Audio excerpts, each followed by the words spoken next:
ምንድን ያልሽው? ምን ነው ገረመክ? እንደው ብንገርህ የሰላም ልጅ አባት አንተ ወይ ደግሞ አባዬ ናችሁ የምትሆኑት።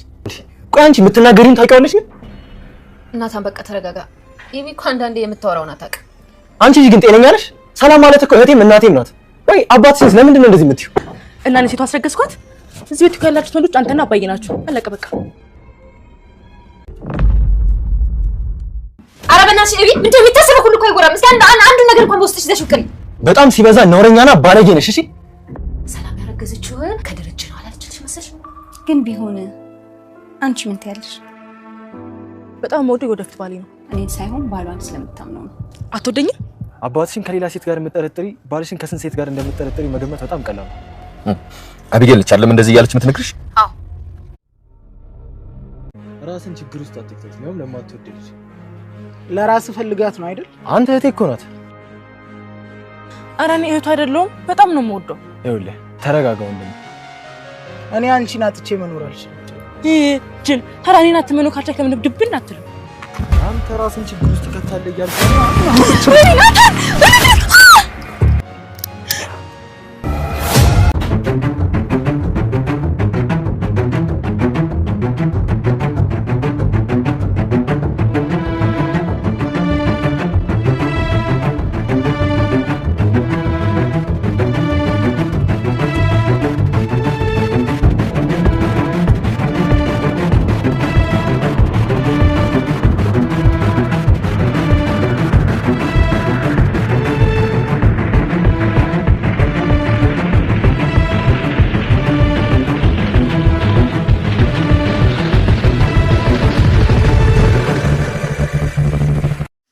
አፍቃሪ አርጁን ከእስር ቤት ወይዘሮ ማርታ አማካኝነት ምህረት ተደርጎለት ቢወጣም ነገር ግን አሁንም አቢጌን አላስወጣም አላስገባም ብሏል። በዚህ ምክንያት መንገድ ላይ አላስኬድም ሲላት ናታን ስላየው ናታን በቦክስ ያቀምሰዋል። በዚህም እልህና ቂም የያዘው ወደ አቶ ደረጀ ቤት ተወጣጥሮና እንዲህ ሊፋለም የመጣ ይመስላል።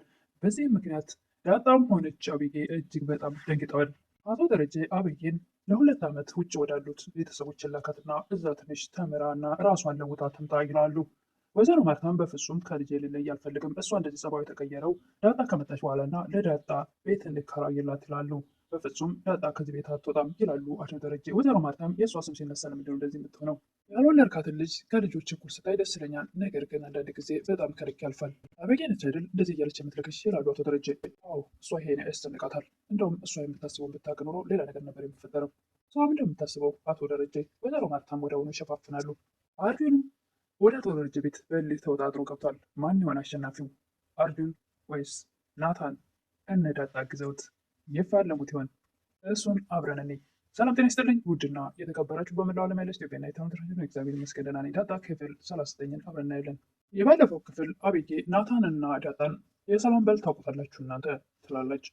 ዳጣም አሁን እናውቀዋለን አርጁን አይደል አንቺ ላክሽላት፣ ለዛውም አንቺ መረጥሽላት አይደለም ትላለች አቢጌ። እና ማን ነው በሚል ሰዓት ናታን አባዬ ነበር ያለችው አቢጌ። ዳጣና ናታንም እጅግ በጣም ደንግጠው ነበር። ቪዲዮ ያለቀው እዚህ ላይ ነበር። ቀጣዩ ክፍል ናታን ምንድን ነው ያልሽው ይላል ከድንጋጤው ትንሽ መለስ ብሎ። ምንድን ነው ገረመህ እንዴ? እንዲሁም የሰላም ልጅ አባት አንተ ወይም አባዬ ናችሁ፣ ሌላ ማን ወልዳለ? ናታንም ቆይ አንቺ ግን የምታወሪውን ታውቂዋለሽ፣ አንቺ ልጅ ግን ጤነኛ ነሽ ይላል። ዳጣም ናታን ተረጋጋ፣ አቢጌ እኮ አንዳንድ ጊዜ የምታወራውን አታውቅም። ሰላም ማለት እኮ እህቴም እናቴም ናት፣ እንዴት እንደዚህ በዚህ ልክ ታስቢያለሽ? አባትሽንስ እንደዚህ ትጠረጥሪዋለሽ? ብሎ ናታን እጅግ በጣም ይበሳጫል። አቢጌልም ቀጠለች እና እኔ ሴት ወስነው ገጽዋት እንዴ? እዚህ ቤት ያላችሁ ወንዶች አንተና አባዬ ናችሁ እና አለቀ በቃ ትላለች። ወይዘሮ ማርታ መኝታ ቤት ሆነው ከውሃ ጋር እየተጫወቱ ወይም ደግሞ እሳቸውን ኮምፒውተር ላይ ስራ ይዘው ነበርና እየተጣሉ ነው፣ ድምፅ ይሰማኛል ይላሉ። ሂጂ እስቲ ያቸው ይላሉ ውሃን። አይ እናቴ አቢጌ ከተናደደች ትመታኛለች አልሄድም ትላለች ውሃ። እመታሻለች እህትሽ አይደል ሂጂ ትላለች ወይዘሮ ማርታ። ውሃም እንዴ ባለፈው እኮ እኔንም ምጠንን በጥፊ መታናለች፣ እሷ እኮ ማለት በጣም ክፉ ሰው ነች ትላለች። ሰውን አይደል የሚጠላት እማዬ ትላለች ውሃ። አንቺ ልጅ ታላቅ ክፉ አይባልም እሺ። እሷ እኮ ጥሩ ልጅ ናት በምትል ሰዓት እናትየዋ እና እኔ ጥሩ ልጅ አይደለሁም ትላለች። አረ አንቺማ በጣም ጥሩ ልጅ ነች ትላለች ወይዘሮ ማርታ። እና እኔ ጥሩ ልጅ ከሆንኩ እናቴ ኬክ ጋብዥኛ ትላለች። እንደውም ይሄ ኬክ ሳይሆን አይቀርም ጅላጅል ያደረገሽ ይላሉ ወይዘሮ ማርታ። እንደ እናቴ ኬክ እኮ ጥሩ ነው፣ እኔ ደግሞ ጅል ነኝ እንዴ ትላለች። አረ እንዳንቺ በጣም ውጤት አለ ትላለች ወይዘሮ ማርታም። ወይ ውሃዬ ሂጂና እኔ አሁን የጀመርኩትን ልጨርስ፣ ድምጻችሁን ቀንሱ አትረብሹ ብላለች እማዬ ባያቸው።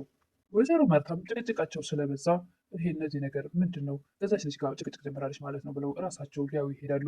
ናታንም አንቺ ግን እንዴት ለባትሽ አታስቢም? እማዬም እኮ ቤት ውስጥ አለች፣ ለእሷ እንኳን አታስቢም? በጣም ናታ እባክህ ተረጋጋ። አንዳንድ ጊዜ አቤጌ እኮ የምትነገረውን አታውቅም። ዝም እባክሽ አውቃለሁ ብዬ ያንዳንዱ ጊዜ ቤት የሚፈጠረውን ነገር የሚሰራውን አውቃለሁ። ደግሞ ሰላም የልጇን አባት አላስታወቅም ያለችው ወይ ከአንተ ወይ ከአባዬ ስላረገዘች ነው ትላለች አቤጌ። በጣም እጅግ በጣም ተቆጥታ ምን አለበት አንቺ የሚታሰበው ነገር ሁሉ አይወራም ምን አለበት አሉን እንኳ በውስጥሽ ብታስቀሪ። ናታንም በጣም ሲበዛ ባለየና ነውረኛ ነሽ እሺ ይላል እጅግ በጣም ተበሳጭተው። እንዴት በዚህ ልክ አባትሽን ትጠረጥሪዋለሽ በማለት እጅግ በጣም ይበሳጫል። የመሆንም ቀጥላለች እና ማን አስረገዛት ትላለች። አንቺ ከማንስ ብታረግዝ ምን አገባሽ ይላል ናታን። ወዲያውኑ ዳጣ አንዳንድ ጊዜ እውነቷን ነው አቤጌ፣ ለምንድን ነው ሰላም ባሏን የልጇን አባት የማታስታውቀው? በፎቶ እንኳን አናውቀውም፣ ለምንድን ነው መደበቅ የፈለገችው ትላለች ዳጣ። ሆን ነገር ያዋ ትላለች አቤጌ፣ የሆነ ነገር ስላለ ይሆናል ለሚስጥሯን የሚደብቅላት። ወይዘሮ ማርታም ምንድን ነው እንደዚህ በጠዋት የሚያጨቃጭቃችሁ? ደግሞ ሰው በቤቱ ማረፍ አይችልም ብለው ይቆጣሉ። ናታንም እማዬ ይህች ልጅ ግን ጤነኛ ናት እንዴ? ይህች ልጅ ጤነኛ አትመስለኝም፣ ምናልባት ሳይከትርስ ባያት ሳይሻል አይቀርም ይላል።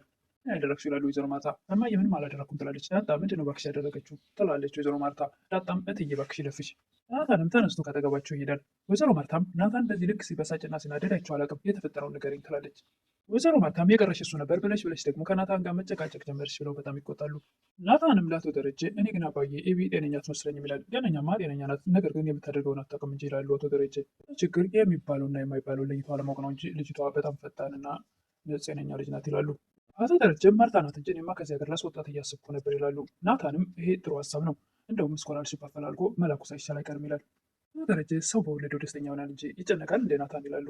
ይህ እኮ አይምሯን ለመጥፎ ነገር መጠቀሟ ነው እንጂ በጣም ጎበዝ ልጅ ናት፣ በትምህርቷ ጎበዝ ነች አይደል ይላል። አዎ በጣም ጎበዝ ነች ትምህርት ላይ፣ ነገር ግን አንተ ቆንጆ ወጥ ሰርተህ ማባያ ከሌለው ምን ይጠቅማል ይላሉ አቶ ደረጀ። የፈለገ ጎበዝ ብትሆን በትምህርት ጸባይ ከሌላትና ትህትና ከሌላት ምን ዋጋ አለው ይላሉ። እውነት ነው አባዬ፣ ኤቢ ትህትና የላትም ይላል። አዎ በፍጹም ዝቅ ማለት አትፈልግም፣ ይህም እሷ ትክክል ሌላው ሰው ስህተት እንደሆነ ነው የምታስበው ይላሉ አቶ ደረጀ። ሰው ደግሞ ትሁት ካልሆነ ጸጋው የተገፈፈ ነው፣ ምንም ነገር አይሳካለትም፣ ከሰው ጋር መኖርም አይችልም። የለም ናታን ብልካት ሳይሻል አይቀርም ይላሉ አቶ ደረጀ። ከስዊድን ወዳጆች ስላሉኝ ወደ እነሱ ጋር አወራና ወደ እነሱ ጋር ብልካት ይሻላል ይላሉ አቶ ደረጀ። አርጁ አቤጌን መንገድ ላይ አላስኬድም ይላል። ፖሊስ ነው የምጠራልህ በምትለው ሰዓት እባክሽ ጥሪያቸው፣ አንቺ ከሌለሽ እኮ እስር ቤቱም አንድ ነው። ላላምም ዳጣን የረሳሁልሽ እንዳይመስልሽ ትላለች። ምንድን ነው እሱ? እባክሽ እኔ የተወለድኩት በቃ ድሬዳዋ ነው፣ ይልቁን ወዲህ ውስጥ ስላለች ህፃን አስቢ ትላለች ዳጣ።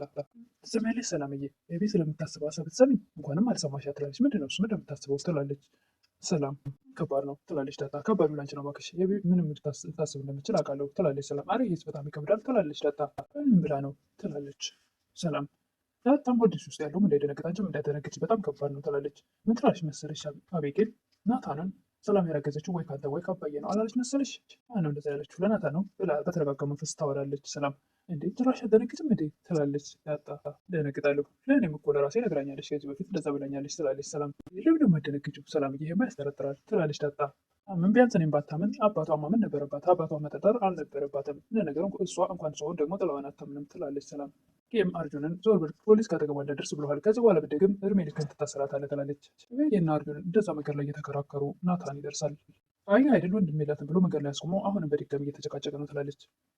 አንተ ደግሞ ፖሊስ አትደርስባት ብለዋል አይደል እንዴ? ደግሞ እንደዛ የሆኑት እናት ግን ትንሽ ስለ እናት አታስብላቸውም እንዴ ይላል። ይህም እንኳን መጣህልኝ ብላ ናታን ላይ ትለጠፋለች። አንተ ነህ እንዴ ናታን ይላል። አዎ እሱ ነው፣ በጣም የሚወደው የወደፊት ባሌ ነው ትላለች አቤጌ። ዳጣም ሰላምም አንዳንድ ጊዜ እውነት አላት አቤጌ ትላለች። እንዴት ትላታለች።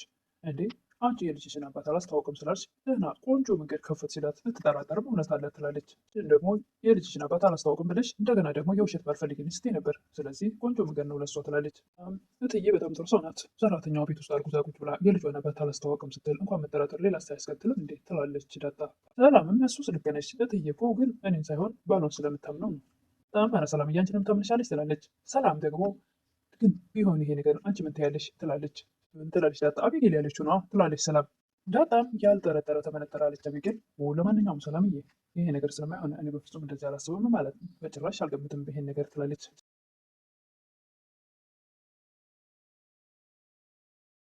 አርጁን ናታንን ለራስ ፈልጋት ነው አይደል ይላል። አንተ እህቴ እኮ ነች ይላል ናታን። አቤጌም ኧረ ወንድሜ አይደለም በጣም ነው የምወደው፣ እባክህ ራስህን ችግር ውስጥ አትክተት ይላል ናታን። እሱም ለመማታት እጁን ይሰነዝራል። ናታንም በቦክስ ያቀምሰዋል። ናታንን አርጁንን ወደዛ በቦክስ ብሎ ወደዛ ከባረረው በኋላ እሷን ይዟት ወደዛ ወደ ቤት ይመለሳል።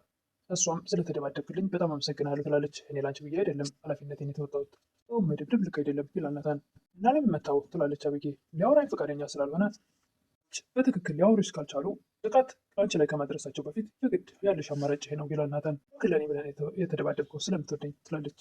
ልጅ ራሱ መቆጣጠር የሚችል አይመስለኝም። ለአባዬ ንገሪው፣ ምክንያቱም ችግር ሊፈጥርብሽ ይችላል ይላል ናታን። አባዬማ እንደውም ቢገለኝ ደስ ይለዋል ትላለች አቤጌ። አንቺ ግን እማዬ ነች የወለደችሽ? ለምትወደኝ ነው የተደባደብክልኝ ትላለች አቤጌ። ናታንም እንደዚህ አይነት ጸባይ ኖሮሽ አንቺ ናታን ከሚወድ ፀሐይ በምዕራብ በኩል ትወጣለች ቢባል ይቀላል ይላታል። ምን ማለት ነው ትላለች አቤጌ። መጀመሪያ አባዬ ትሁቱኝ ብለሽ አይደለም፣ ዝቅ ብለሽ ትሁት ብለሽ መገኘት አለብሽ። አባትሽን ከሌላ ሴት ጋር የምትጠራጠሪ ባልሽንማ ከስንት ሰው ጋር እንደምትጠረጠሪው መገመት አይከብድም ይላታል። እዚህ እኔ መቼም ለአንቺ ልሆን አልችልም አይነት ነገር ይናገራል ናታን። ትወደኝም እንዴ ትላለች አቤጌ። እንዴ ልጅ ያለው አባት ባል ምን ይሰራልሻል? እኔ የሰላም ልጅ አባት አይደለሁ ይላታል። ደግሞ ካሉ ጋር ብትሆኝ ይሻልሻል ብሎ ጥሏት ይሄዳል ናታን። አቶ ደረጀም ወይዘሮ ማርታ ደውለው ወደ ውጭ አቤጌን መላክ እንዳለባቸው ይነግሯታል። በፍጹም እኔ ልጄን አሳድጌ ከጥቅሜ እንድትርቅ አልፈልግም ይላሉ። እንዲህ ለ2 ዓመት እኮ ነው እራሷን አስተካክላ እንድትመጣ እድሜ ልኳን አትኖር እዛ ይላሉ አቶ ደረጀ። በጭራሽ አይሆንም ይላሉ ወይዘሮ ማርታ። ጠባዋ ከማን ጋር ውላ ከማን ጋር ልታድር ነው? እዛ ሄዳ ምን እንደሚገጥማት ይታወቃል እንዴ? እንዴት መኖር ትችላለች ከሰው ጋር ትለዋለች ወይዘሮ ማርታ። ይህችበት ሁሉ ስትቀጭ የምትው ልጅ እንዴት ነው ጨክነን የምንልካት ይላሉ ወይዘሮ ማርታ። አቶ ደረጀም እና እንደዚህ ብለን እንቀጥል እንዴ? ትንሽ ራሷን አስተካክላ ብትመጣ አይሻልም ነበር ይላሉ።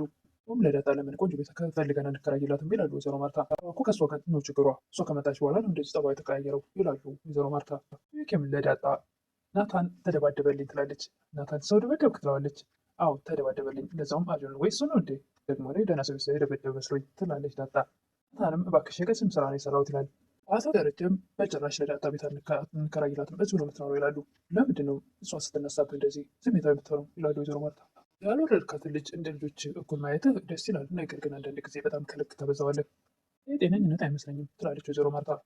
አቤጌ ናት አይደል እንደዚህ እያለች የምትልክሽ ይላሉ አቶ ደረጀ። አዎ ትላለች። እንደውም እሷ የምታስበው የምትሰማማ ሌላ ነገር ነበር የሚፈጠረው ትላለች ወይዘሮ ማርታ። ምንድን ነው እሷ የምታስበው? ያን ነገር ወዲያውኑ ሸፈንፈን ለማድረግ ይሞክራሉ ወይዘሮ ማርታ። በመጨረሻም አርጁን በናታን ቂም ይዟል እና ትከሻውን ወጣጥሮ እጅግ በጣም ተኮሳትሮ ወደ አቶ ደረጀ ቤት ገስግሷል። አቤጌም ዳጣም እጅግ በጣም ተደናግጠዋል። አርጁንም እጅግ ስሜቱን መቆጣጠር ያቃተውና በጣም በቁጣ ተሞልቶ ነው ወደዛ ቤት የመጣው። እንግዲህ ሶስቱም አንድ ላይ ያሹታል እንጂ እሱ የሚያሸንፍ አይመስለኝም። እንግዲህ እሱ ግን ለሙከራ መጥቷል ወደ አቶ ደረጀ ቤት። በስሜት ተወጣጥሮ ለ3 ያሹታል እንጂ በቀላል ናታንን ያጠቃዋል ብዬ አላስብም። እንግዲህ እሱን በቀጣይ የምናየው ይሆናል። ለዛሬ ግን ይሄን ይመስል ነበረ ዳጣ 39